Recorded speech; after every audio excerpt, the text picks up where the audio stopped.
Welcome to the Skeptic Zone, the podcast from Australia for science and reason.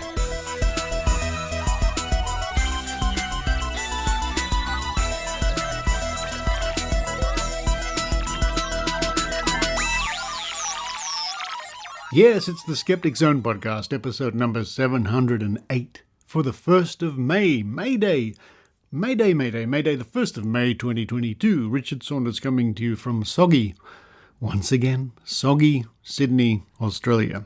Sog, I tell you what, everything's turning green. The mould is everywhere. I'm running around the studio with my little spray dispenser of weak white vinegar solution and water and scrubbing the walls. You might be able to even hear the rain outside as I speak. This is ridiculous. What's coming up on the show this week? Despite the rain, Maynard's spooky action. Maynard will be interviewing author from Melbourne, the Melbourne author George Ivanoff, who has written a book called The Supernatural Survival Guide, all about Bigfoot and Yowies and ghosts and ESP. And this is a book more or less aimed at the younger set, the younger generation. A great introduction to skeptical topics and monsters and all sorts of things in this book. Find out all about it when Maynard's spooky action, Maynard interviews George Ivanoff. Following that, it's part one of a new part series by Tim Mendham, or read by Tim Mendham, in the Book of Tim. This is an article by Dr. Tony Wheeler, all about Santa Claus. I know it's May, I know Christmas is many months away, but this report looks at the truth and the myths behind the figure we know as Santa Claus. Part 1 this week, part 2 next week. Then to round off the show, it's a dive into the Trove archives once again, or this time, as we do from time to time, we go further afield to look at the paranormal, the supernatural, the spooky goings-on as reported in newspapers from the United States, starting off in Alaska this week. Now, big congratulations to our friend and colleague Susan Gerbeck, who you hear from time to time on the Skeptic Zone. She's been awarded the Philip Klass Award, and this is a prestigious award for outstanding contributions in critical thinking and scientific understanding. Well done, Susan. Great news, and I hope maybe even next week, on next week's show, we'll have an interview with Susan all about her latest award. A big shout out to those people who were able to get away for the weekend and are having a nice weekend in a place they like. Wouldn't that be nice? And I hope the Skeptic Zone can keep you company on your drive back, if that's what you're doing. But now it's time for me to run downstairs, get out the spray bottle, keep spraying for mold, have a cup of coffee in the meantime, and while I'm doing all that, I hope you enjoy the Skeptic Zone.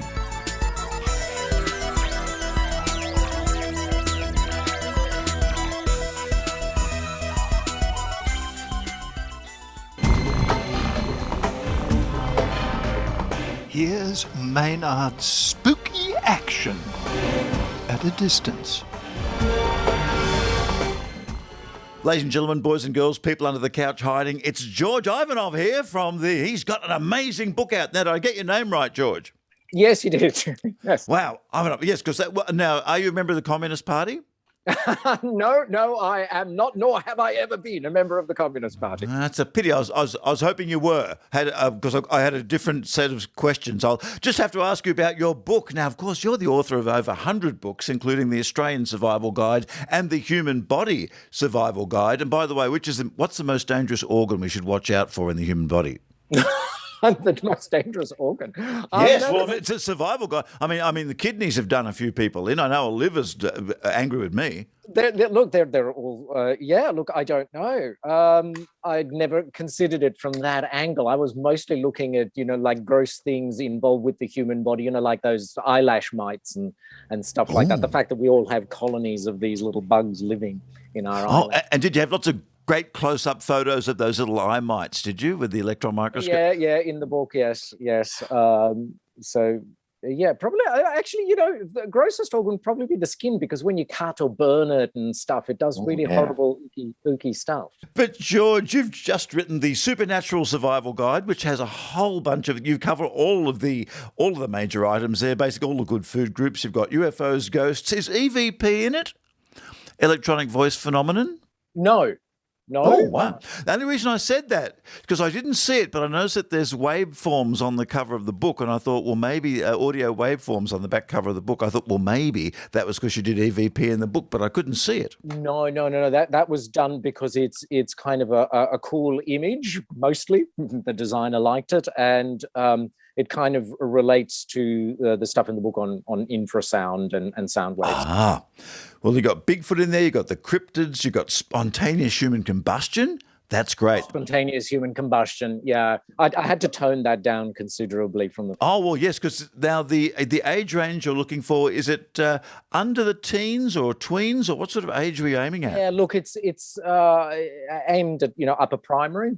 So, around the 10 to 12 mark, but that's the official aiming point. But I always try to go wider as well, making it safer for younger kids, and also hopefully interesting for older kids as well. Well, for me, the interesting stuff starts on page 151, which is the ultra weird section, the various section. That's got frog rain, and that's where the human combustion is as well. You also look at some disappearances like Amelia Earhart and that kind of thing. Were you influenced by books of your childhood, like the Reader's Digest would put out books on famous hoaxes, UFOs, ghosts? Are you looking at that sort of model? Look, I was very much influenced by a series of books that was published called The World of the Unknown. So there was like UFOs, ghosts, and monsters. I read these books as a kid, and they're very sensationalized, and they had such an effect on me because I believed every single word that was in these books, because it was in a book, so it had to be real. Did you used to wander around with a camera as a kid, hoping you might catch something on camera? Yes, indeed. In fact, because I borrowed these books from my school library, but I was particularly obsessed with the UFO one, so I got my parents to buy me that one. And in the UFO book, there's actually a fill-out report that you can do if you happen to see a UFO. And I actually got my dad to take that book with him to work and photocopy that page a dozen times, so that I would have all these UFO reports ready to fill out the moment I saw a UFO. And I used to go out into the backyard, at dusk with my camera, one of those horrible little cartridge cameras that wouldn't have been able to take a photo anyway. Oh, the famous Kodak Instamatic camera. Yeah, oh gosh, I don't know what brand it was or whatever, but the ones that use those little cartridges. Oh, yes, and the photos came out square. The photos came out square, didn't they? That's right, yes, and they were always, no matter how still you held the camera, they were always grainy and blurry, no matter what, without fail. So actually perfect for capturing a UFO, isn't it? Because most photographs of the UFOs are grainy and blurry. Oh, look, and as a child, did you end up having to resort to throwing a hubcap or a hat in the air and taking a photo with the Instamatic? No, I never actually did that, because, the idea of faking something never even occurred to me as a kid, because I was convinced that one day I was going to see a real one. There's also many other Australian things in this as well that people would know internationally. Of course, there's the Valentich disappearance case. You do mention the Bass Strait Triangle, which I didn't know was a thing. Bass Strait, by the way, is the large bit of water that it's been, the government has mandated that large bit of water be in between Australia and the mainland of Australia and Tasmania, because if Tasmania was joined to Australia, we'd be in a hell of a mess. I mean, apart from Valentich, what has a couple of tankers gone missing? Did a battleship disappear? What happened there? There have been a number of disappearances and UFO sightings that have all been attributed to this Bass Strait Triangle thing. I mean, that was actually something I had no idea of until I started doing the research. As far as I knew, there was the Bermuda Triangle, and that was it. But then when you start doing all the research, people have made up these triangles all over the place. The Dragon's Triangle near Japan being another, big one. And then there it was, the Bass Strait Triangle. And I thought, oh, well, that's just too good to not include. And something I learned from your book, which has been pestering me with the Westall 66 case, one of the biggest mass sightings of a UFO probably ever, really. I think there's only one African one that is on a par with it. And you've got Hazel Edwards there, who was a teacher at the school at the time. And it's amazing because I had always wondered, because there's a very famous story that a girl was taken away to the hospital and she never returned to school after the sighting. And I thought, well, there's a testable claim. And no one's ever brought it up. It was in the documentary that were made. I was always found that interesting because there is no mention of this prior to the documentary that I could find. The documentary, Westall 66, is the first time this is mentioned. I watched that documentary before I had done too much other research on it, and it was all very, very convincing and stuff until you then start doing the further research and find out all the stuff that they left out. And the stuff like that disappearance, it baffled me why the documentary didn't follow it up. And of course, the reason they probably didn't follow it up is because there was nothing to follow up. Yes, it was simply the student transferred to another school. It was like a week or so afterwards. So, there was no immediate gone sort of thing. And this is the great problem with this stuff like this, stuff that wasn't like properly researched at the time and then is researched 20 years later, relying on failing memories and memory contamination and all of this sort of stuff. So you don't get an accurate picture. It's why we're never going to know exactly what it was that they saw. I don't think we will ever have the definitive answer because it's too much time has passed and people's memories are just not that accurate. I did a series of posts recently of all the stuff that I left out of these books that were in the first draft, but had to get cut down. And the full interview with Hazel Edwards is on my blog because we ended up cutting it out of the book because there just wasn't room, and it was covering information that was already in the text of. Oh, you do have a recommendation for websites at the end that kids can look at, but what is it? Where will we find that blog? What is the URL? Oh, that's georgeivanov.com.au. That would be fascinating to read. And look, also, I just was. There's other things in here too. The Valentich case, as I said, is a great one. And my favourite section of the book is I like a beat up. I like a big nothing. And there's many big nothings in this book from you a number of times. There is the sections I saw nothing. The interviews with yourself.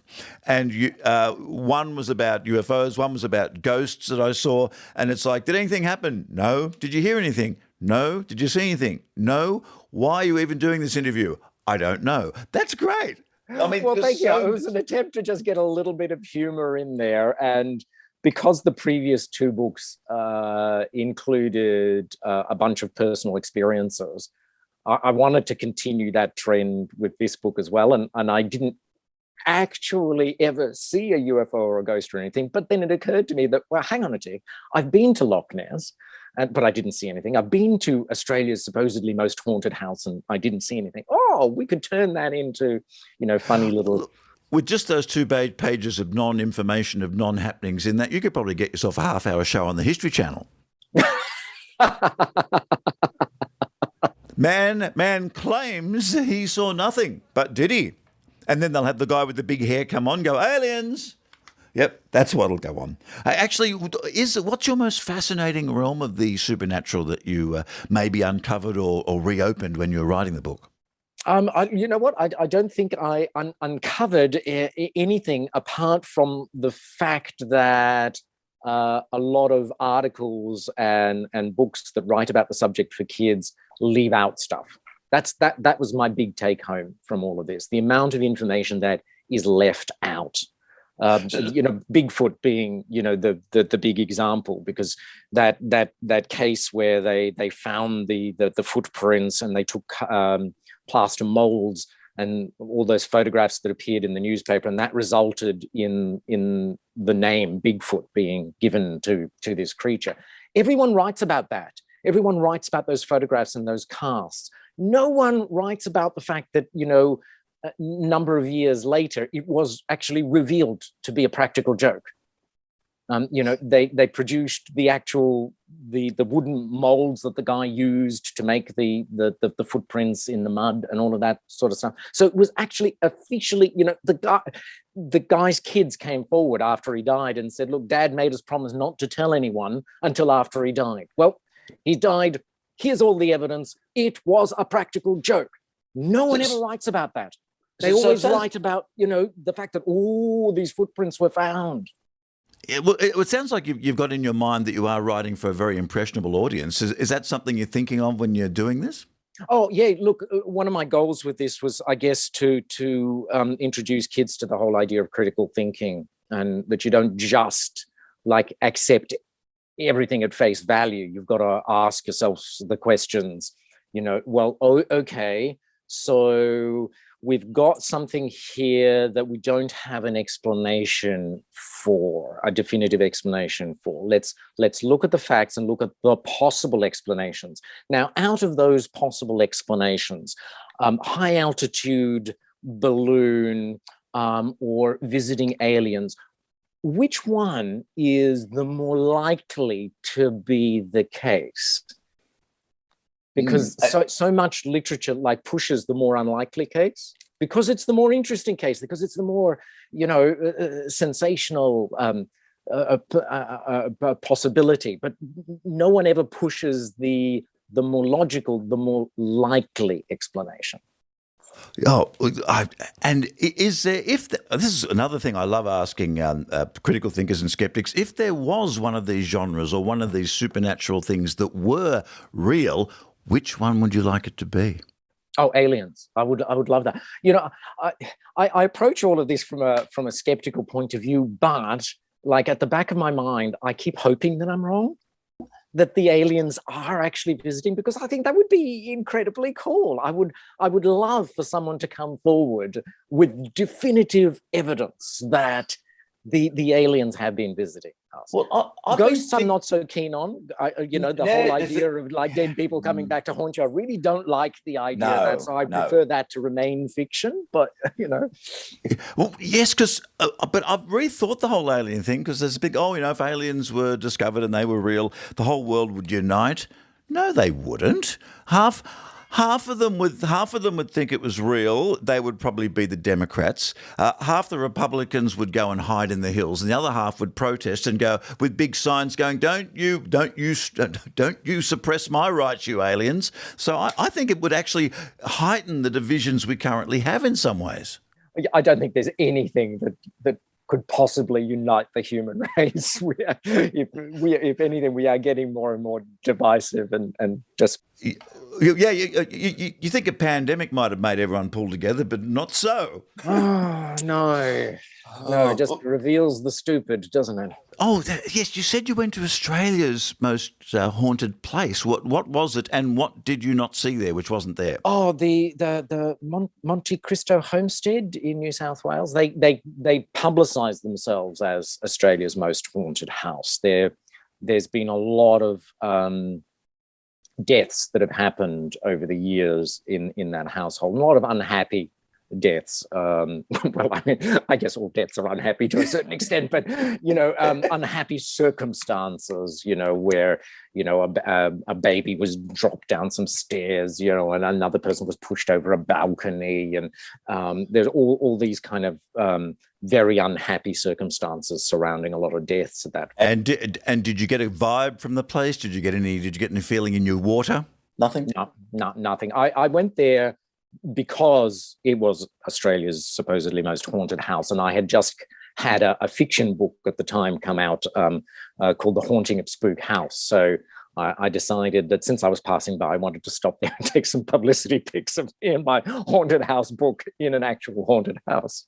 Have you now? What's been the? I know the book has only just recently come out, but has Penguin been passing any mail on to you, going, "I thought on page 37 that you said this thing, and it's not, sir"? Not yet, but it's bound to. I live in fear of those sort of things happening with non-fiction books, because I'm human. I make mistakes. So is my editor. So is my fact checker. We're all just people, and mistakes do happen. And things undoubtedly will have crawled in somewhere along the line that isn't right. And all we can do is, if something like that's been pointed out, I will go and double check all that information, and for the next edition we'll make amendments. But yeah, so far that hasn't happened. So fingers crossed. And I like your talking with the dead and partying with the dead section. And look, kids are going to get some great ideas for Halloween costumes from this for sure. Oh, good. I'm glad. The thing with this book is that I have included, a lot of stuff that amuses me personally. And while the book is aimed at a particular age range, and I've done my best to find stuff that's going to be of interest to that age range, I have to put in the stuff that just amuses me, even if sometimes kids might scratch their heads over it. And so, where do you go after writing a book on the supernatural? Anyway, do you go to a book on bird watching? Well, actually, from here, I've gone back to fiction. So my next book is a middle grade novel, tentatively called Secrets of Monster Island, set in the Bass Strait Triangle. Well. So, and yes, it will have monsters and cryptids and stuff in it, all inspired by, the research and stuff that I did for this book, but now moving definitely into the realms of fiction. Thank you for talking to us today about this, George. It's Penguin, but Penguin is the publisher that's going to be forwarding all the crank letters that come. I think you might have to have a crank mail section in your next book. Look, yes, the book is out on Penguin, and it'll make a coffee table book because, on a Friday night, for adults, a few drinks and away you go. There's multiple topics of conversation and argument to be had in this. Where can we get it? You can get it at all good bookshops around Australia, and you could probably get it in some bad bookshops as well. It's because it's my current book. It should be pretty much available anywhere. And once again, your website where we can find out more and possibly see one of your non-interviews. The website is georgeivanov.com.au. And one, if there were aliens, of all the aliens you've seen or created in fiction, which ones would you like them to be? Time Lords from Doctor Who. Wow. Well, there's only one or two, isn't there? Oh, depending on which incarnation of the Doctor. There used to be, sometimes there's a lot of them. As long as Davros doesn't turn up, I think we'll be right. Indeed.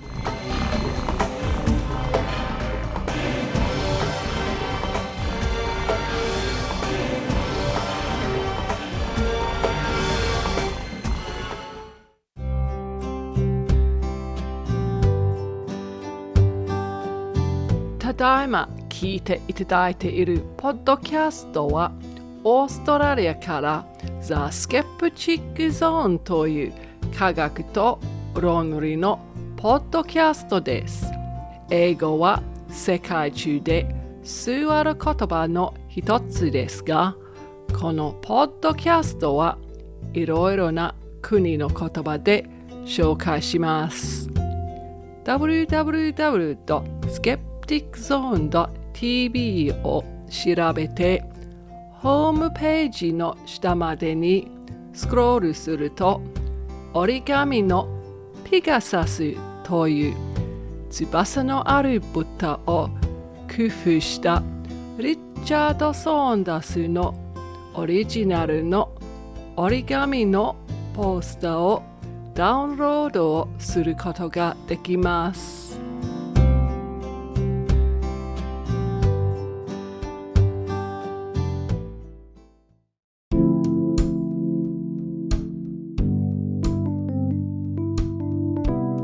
And now, a reading from the Book of Tim with Tim Mendham.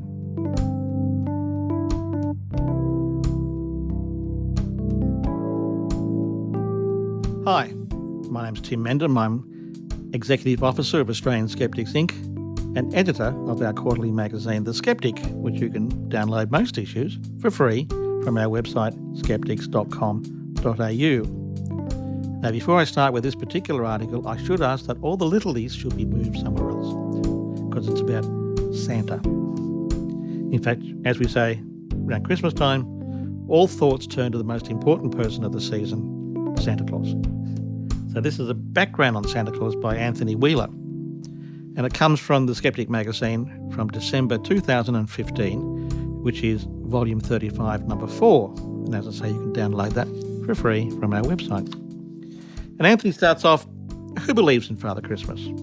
Who is sceptical? And if Father Christmas is a myth, how did it originate? How can a pretend gift giver become so famous and so popular? Australians know Father Christmas as a tubby, cheerful and very friendly old man dressed in a red suit with white fur trimmings. His long red floppy cap end is topped with a white tassel and his boots are shiny black. Children can always tell the real Father Christmas from his many imitators by his deep, hearty ho-ho-ho laugh. Every Christmas, Santa Claus leaves his home at the North Pole on a sled pulled through the sky by 8 magical reindeer, Dasher, Dancer, Prancer, Vixen, Comet, Cupid, Donner and Blitzen. An additional reindeer, Rudolph, is so popular he has his own song about his bright red nose. The sled is laden with presents, enough for every boy and girl in the whole world. And Santa Claus spends all Christmas Eve night delivering all these presents, parking his reindeer and sled on the snowy rooftops while he climbs down chimneys to leave a present at the foot of each child's bed. It always snows for Father Christmas, even though we might not see it, even in Australia. If the children leave stockings hung from the bedpost or mantelpiece, Father Christmas will obligingly stuff the presents in them. Some houses don't have chimneys these days, but that's okay because Father Christmas's magic can still get him in, though I can't say how. The presents are only for those children who have been good. Fortunately, since every child is basically really good deep down, there has never been any need for Father Christmas to miss out a child. Children soon learn that there is no point trying to stay awake to catch a glimpse of Father Christmas because he never visits until each child in the house is sound asleep. And if ever a child does rouse and catch a parent fumbling among the presents, it's only mummy or daddy making sure that all the snow has been brushed off, so the toys won't get wet. No matter how many children there are, Father Christmas always has enough time to visit each and every one. Children customarily ask their mother for a mince pie and a glass of sherry to leave for Father Christmas to eat after leaving the presents and before proceeding to the next house. Personally, we came from a more working class family. We left him a beer. No sherry in our house. So no wonder Father Christmas is so tubby. But if your mother suggests leaving a beer and a sausage or a squash and a sandwich instead, don't worry because mothers know best. A carrot or two for the reindeer is always welcome too. After his long night delivering presents, Father Christmas returns to his home at the North Pole. He spends all the next year preparing for the next Christmas, with the help of busy elves making more presents for every boy and child. In the days leading up to Christmas, your parents may take you to see Father Christmas at the shops, or he may come to see you at a children's party. Of course, most of these are pretend Father Christmases. They are really a kindly father who likes children dressed up as Father Christmas to hand out the presents. That's all right, because you can be sure that it's someone friendly. And of course, you can never be really sure who it is under that false white beard. After all, it just might be the real Father Christmas, just for once. Okay, that's the story. Our modern Santa Claus, or Father Christmas, is an amalgam of several old, part historical and part mythical figures from different cultures. Nicholas was born in 285 CE in the Roman province of Lycia in modern Turkey, and miraculously could speak from birth. Orphaned early, young Nicholas gained fame by giving away all his money and gold to 3 poor girls, they may have been his sisters, so that they could marry.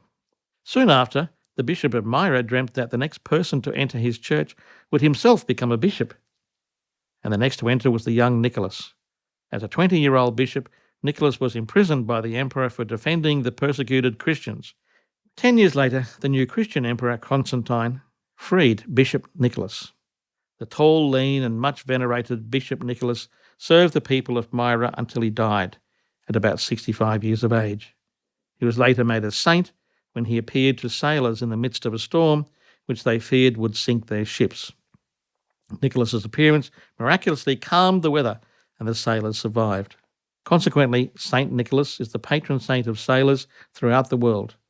Saint Nicholas is also the patron saint of children, with his feast day of 6th of December being particularly celebrated by the Dutch settlers in the New World where they settled New Amsterdam.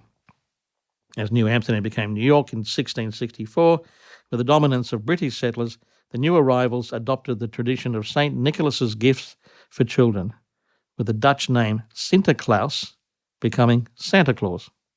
and the focus changing from religious to mythical.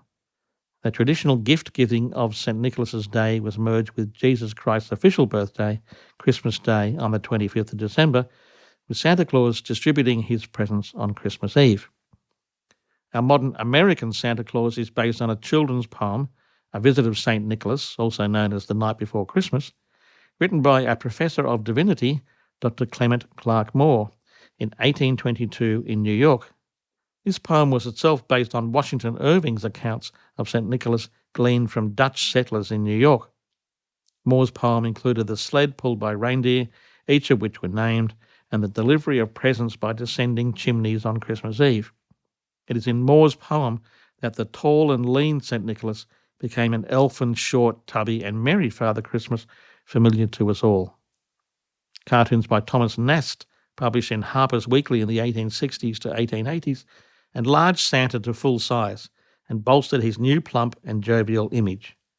John Tenniel's cartoons in Punch Christmas issues from 1875 to 1889 did a similar service for English readers.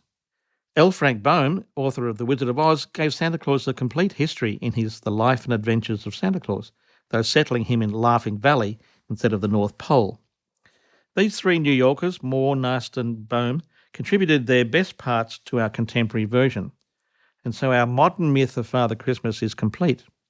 Elsewhere, the local equivalent of Father Christmas is a very different character.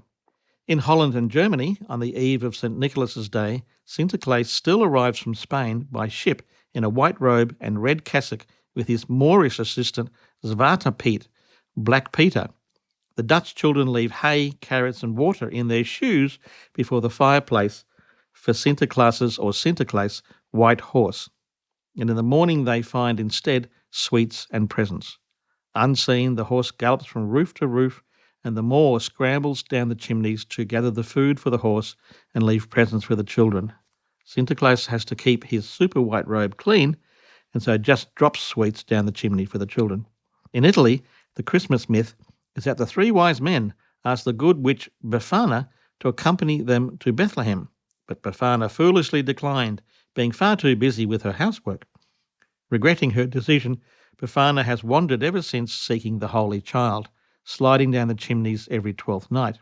In England, Father Christmas wears a red suit trimmed with white fur, and in France it is Père Noël bringing the children's presents.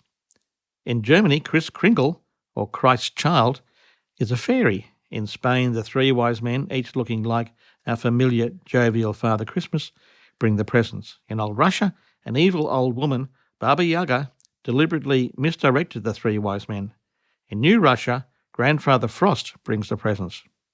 Whichever Father Christmas you are expecting, it has become widely expected that Christmas is a time of presents. God gave the people of the earth the gift of his Son, Jesus Christ.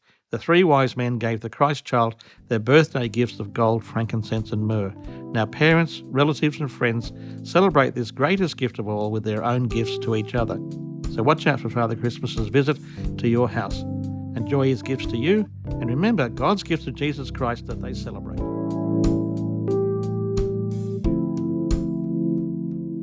That's the end of part one of this article. In the next part, we're looking at the trappings of Christmas and all the appurtenances that are associated with Santa Claus and the Christmas Day.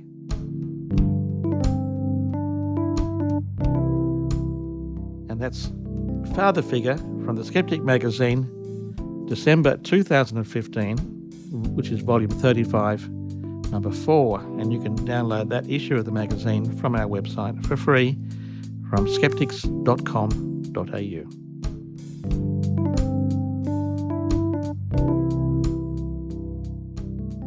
It's a bit religious at the end. It is a bit religious at the end, isn't it? That's okay. It's part of the religious Yeah, thing. it's history. I know it's History. it's in context. Just sounds a bit religious. It doesn't pretend to be religious, doesn't it?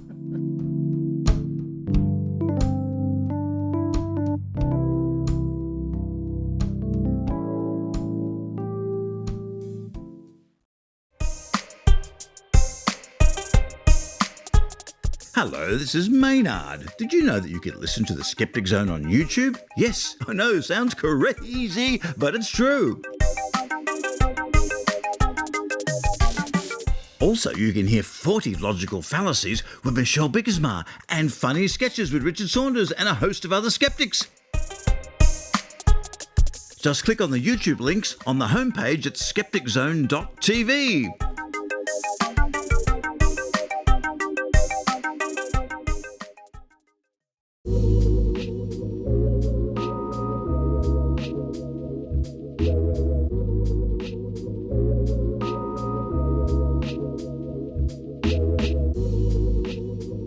Now it's time once again to look for digital archives in digital archives.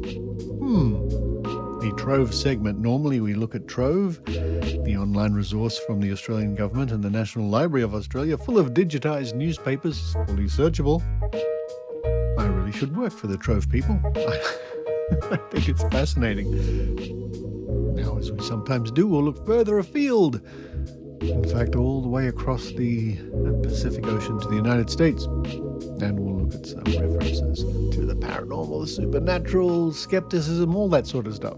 And our first port of call comes from Alaska. I went to Alaska, now what year was that? 2007, on the amazing cruise, the amazing adventure with James Randi. Wow, what a fabulous time that was. What a fabulous time that was, walking around Alaska, being on the ship with a ship full of skeptics, and spending a very valuable time with James Randi. Happy memories. Anyway, from the Daily News Miner, dated the 9th of June, 1985. 1985, just before I got my first job out of high school. That sort of dates it for me a little bit. Anyway, and this is a story by Bob Dvorak, and it's titled Bunk Busters Want Proof. Pittsburgh. For people who claim they can levitate, predict the future, make dogs talk, bend spoons with their minds, or grow beards with psychic powers, a skeptical band of sleuths says, prove it. The cold light of science is being turned on people claiming supernatural powers by a network of scientists, psychologists, and magicians, the better to spot sleight of hand and chicanery. Some groups are even offering cash if such claims can be validated. We are truth seekers, says Richard Bush, a magician, hypnotist, and mentalist, who is the chairman of the Paranormal Investigating Committee of Pittsburgh. We don't have an axe to grind. We're not out to embarrass anyone, but any claims ought to be backed up by evidence. Bush's committee offers $5,000 cash prize for anyone who can perform a paranormal claim under scientific conditions. In 3 years, it has probed 47 claims and received hundreds of calls and letters without paying up. One woman said she could grow a beard through mental powers. A man in Texas said he could make barking dogs talk. Another claimed his magnetic waves could sexually arouse women while giving headaches to men. A doctor said he could strengthen or weaken muscles with lines of force. After 3 years, we still have all the money, Bush says. The answer begins to be maybe they can't do what they say. Worldwide, about $290,000 is dangled by separate groups and individuals probing paranormals, Bush says. The Pittsburgh group is part of the International Committee for the Scientific Investigation of Claims of the Paranormal, CSICOP, which was founded 9 years ago in Buffalo, New York. CSICOP has 300 members, such as astronomer Carl Sagan and psychology professor B.F. Skinner of Harvard University. It publishes The Skeptical Inquirer, a quarterly magazine with a circulation of 20,000. In simple terms, they are debunkers who demand the same standards of proof from psychics as required for other scientific discovery. They have investigated faith healers, poltergeists, telepaths, astrologers, mystics, UFOs, Bigfoots, and other supernatural happenings. These claims are as unsinkable as rubber ducks at a shooting gallery, says Paul Kurtz, philosophy professor at the State University of New York at Buffalo, who is chairman of CSICOP. You can never shoot them down. They're always popping back up. The only therapy is a little common sense. The debunker's creed, Kurtz says, is the burden of proof rests on the claimants. We're disturbed about the growth of irrationality and pseudoscience. Paranormal is the new folk religion. We believe an obligation to the public to separate the wheat from the chaff. It is important to have a skeptical point of view.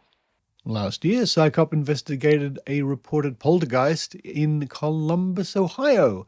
A teenager claimed lamps and telephones were flying about her house, while lights and water spigots turned on and off. Probers were not allowed inside the house, but witnesses say they never saw an object actually take off, and a TV crew filmed the teen knocking over a lamp. Finding no evidence to support the claims, the committee ruled it a hoax. Last November, Psychop sent letters to 1,800 newspapers asking them to print this disclaimer with astrology columns. The following astrological forecast should be read for entertainment value only. These predictions have no reliable basis in scientific fact. 5 newspapers complied.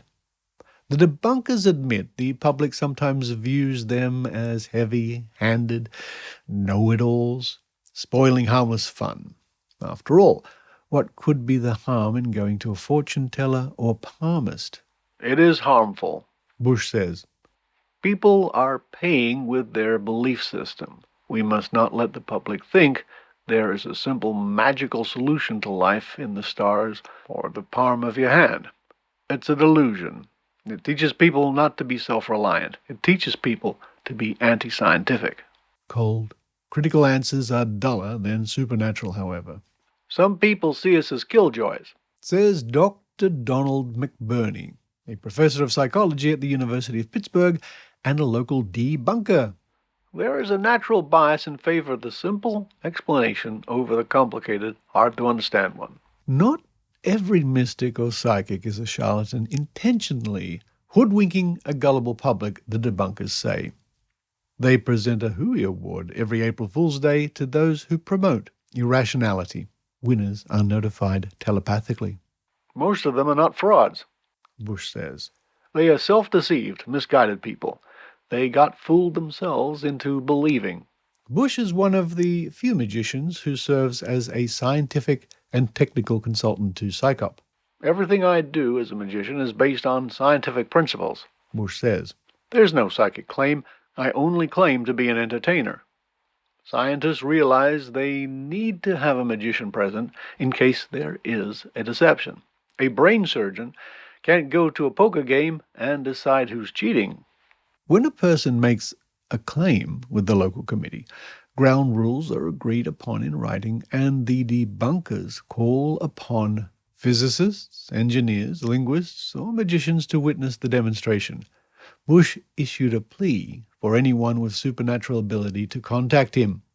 Those who sincerely believe that they can perform psychic phenomenon are urged to come forward for the benefit of science, he says. I'm not a believer. I'm not a disbeliever. I'm a skeptic. And the photograph accompanying the article is of Richard Bush with a heavy beard, round glasses, and he is examining a recently bent spoon with a comical look on his face. Truth seeker, magician, hypnotist, and mentalist Richard Bush takes a quizzical look at a bent spoon in his Pittsburgh apartment. Bush is chairman of the Paranormal Investigating Committee of Pittsburgh, one of the groups of skeptics worldwide who probe paranormal claims. We are truth seekers, he says. Associated Press photo. And now we'll skip ahead some years to the year 1990. Sunday, the 7th of January, in the Orange County Register. And this is by Stephen Mason under the subtitle of Look at It This Way. Knowing and believing are two different things. A while back, I was asked to speak at a convention sponsored by the Committee for the Scientific Investigation of Claims of the Paranormal. I couldn't have asked for better company. Penn and Teller, James the Amazing Randi, and Carl Sagan joined dozens of other notables from science and education in a 3-day review of everything from firewalking to spontaneous combustion of humans. I was impressed by their debunking of so many mysteries that, on investigation, turned out to be anything but mysterious. And while we're on the subject, how do you feel about the paranormal? Answer yes, no, or maybe. Do you believe in witchcraft, ESP, life on other planets, life after death, Loch Ness Monster, God, angels, ghosts, astrology? The committee people don't think much of parapsychology and claims of the paranormal.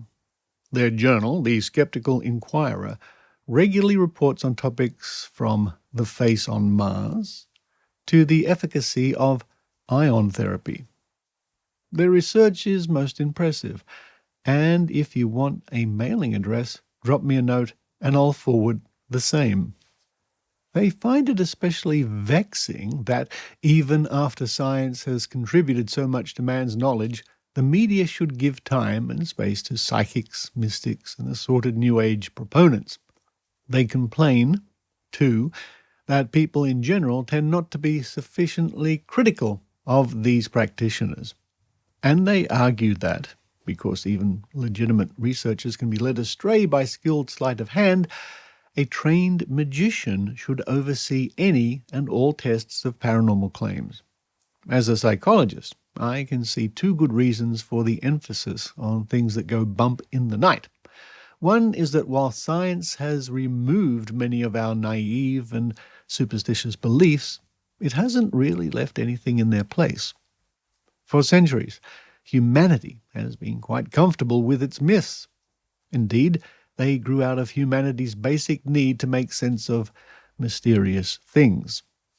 So, when a bunch of scientists tell, say, paranormal claims are bogus, humanity is left in something of a vacuum.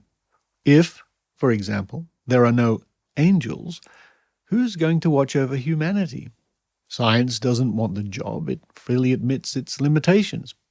And the second reason is that scientists typically lack pizzazz. As a group, they tend to be a whole lot better with a test tube than a microphone. If you want glitz and glamour, sex and showbiz, and who doesn't, a guy bending spoons and reading minds is hard to beat. Now, about what you believe. If your answers corresponded to a recent Gallup poll, about 20% said yes to witchcraft, with female believers outnumbering males by 5%. ESP was even more popular, with almost half those queried saying they thought it was for real. Life on other planets also got a yes from about 50% of the population, and life after death came away with 70%, who believed dying was just the beginning. The Loch Ness Monster did less well, with 31% convinced the creature was real 10 years ago, but only 13% so inclined today. God is alive, according to 95%, although less than 70% believed in angels, and only 15% gave ghosts the nod, down from 20% a decade ago. And finally, 58% of women and 48% of men said they believed in astrology. Look at it this way. There is a major difference between what you know and what you believe. What you know is based on logic and intellect. What you believe is based on faith and emotion. And to finish off, something a bit different from the Times-Tribune. And this was, or is, a newspaper in Kentucky. And we are now in the year 2012, on the 4th of June. And the front page of this issue, Seeking the Supernatural, local paranormal team investigates Mountain View Lodge. And I might save this story, the whole story, for another day, but I'll just read one little section here. So it's about a group of paranormal ghost hunters. And the section I will read from this report is here. It says, Tools of the Ghost Hunting Trade. Here are some of the tools local ghost hunters say are a must when seeking signs of the paranormal. Here we go. Digital camera. Makes sense. Infrared camera to pick up energy and heat signals. Right. It's interesting. It sort of presupposes that ghosts somehow can emit infrared. What's next? Laser grid. This one is pretty cool. It casts a laser net across a room or hallway, showing any shadows or objects pass through the laser beam. Actually, I had one of those once. Some years ago at a paranormal fair, I bought myself a little kit, and it had, well, you know, these little red lasers you used to buy, play with the cats or something, and you put a little attachment on and suddenly it produces a grid pattern. What's next here? Radio tuned to an AM station to provide white noise for better electronic voice phenomenon, EVP recordings. This is also known as a poor man's ghost box. Now, we've spoken about ghost boxes before on the Skeptic Zone. What's next? Digital recorder for EVP recordings, electromagnetic field meter, EMF. A compass is a cheap EMF meter, I suppose so. Duct tape. Okay. Walkie-talkies to stay in contact with everyone. A blessed cross, just in case. And most important of all, several good flashlights and a whole lot of batteries, as the ghosts often drain them. Well, I didn't know that.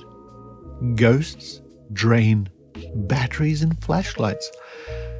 Which reminds me of something a UFO researcher told me once with a straight face, that UFOs can sometimes interfere with cameras, and that's why they didn't get any good photographs that night.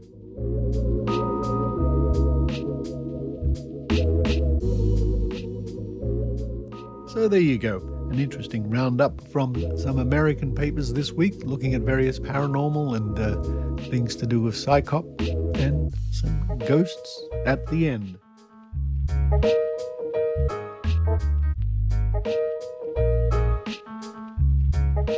And while this week we were looking more or less at American newspapers, don't forget, if you're in Australia or anywhere in the world, it's open. It's a free knowledge bank. You can check out the Australian newspapers at the Trove Archive at trove.nla.gov.au. And you never know what you might find.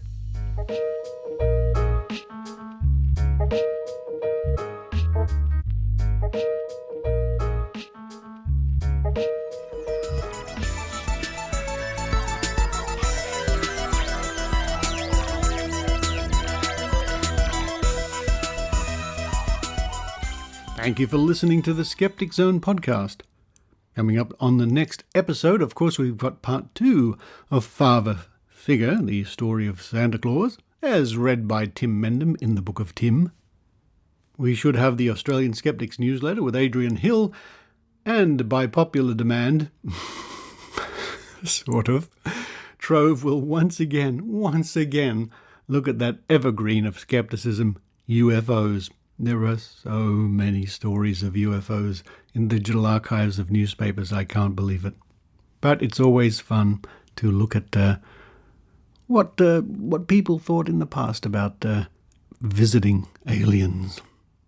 Thank you to those visiting aliens and Earthlings who contribute to the Skeptic Zone via Patreon or PayPal.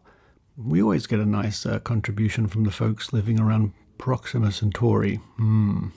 Thanks very much, no matter where you are in the galaxy. Your contributions mean the Skeptic Zone can continue. And if you do enjoy the show, then please, by all means, we invite you to visit skepticzone.tv and click the subscription link. But for this week, this is Richard Saunders signing off from Sydney, Australia. You've been listening to the Skeptic Zone podcast.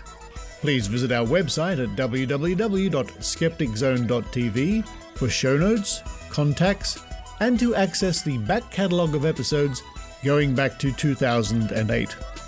You can follow the Skeptic Zone podcast on Twitter at Skeptic Zone, visit our Facebook page, or leave a review on iTunes. You can also support the Skeptic Zone via Patreon or PayPal.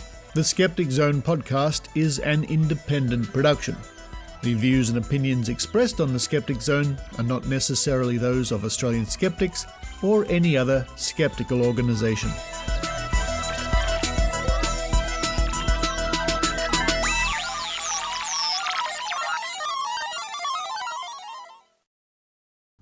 Hello to those people who wait around, who stay around after the music, after the show, and the Easter egg of the occasional dice game. This is where I roll a die. This week it's a D10. A D10. I'm going to roll it 3 times, and I want you to use your psychic predicting power or your dumb luck or whatever you wish to do. Maybe you wish to travel to the future and tell me what numbers are going to come up. That would be something. Here we go. I'm going to roll this D10 3 times.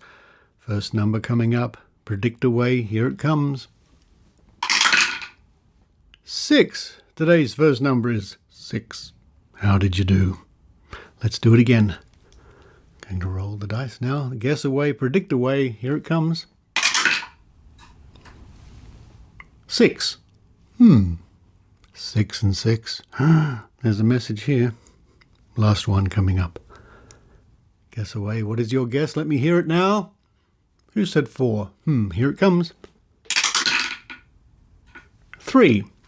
Today's lucky numbers are 6, 6 and 3, and one more. Okay, one more. I know Susan Gobeck is yelling out 5. Okay, Susan, I'll see what I can do. Here it comes. 3. Is this a rigged die? Today's numbers are 6, 6, 3, and 3. What do you want? I let you in here for recording, and now you want to go out. You want to go out now? Why can't cats make up them? All right. You know I'm recording. You know I've got all the sound. Now my headphones are tangled. No, this is ridiculous. Okay, they're in a knot. How did you do? All right, ready? If I open the door, do you promise to go out? Well, no, don't go under the table. Oh, good grief. Go around the chair. Go on, keep going. And out the door. I really should call this the catch zone.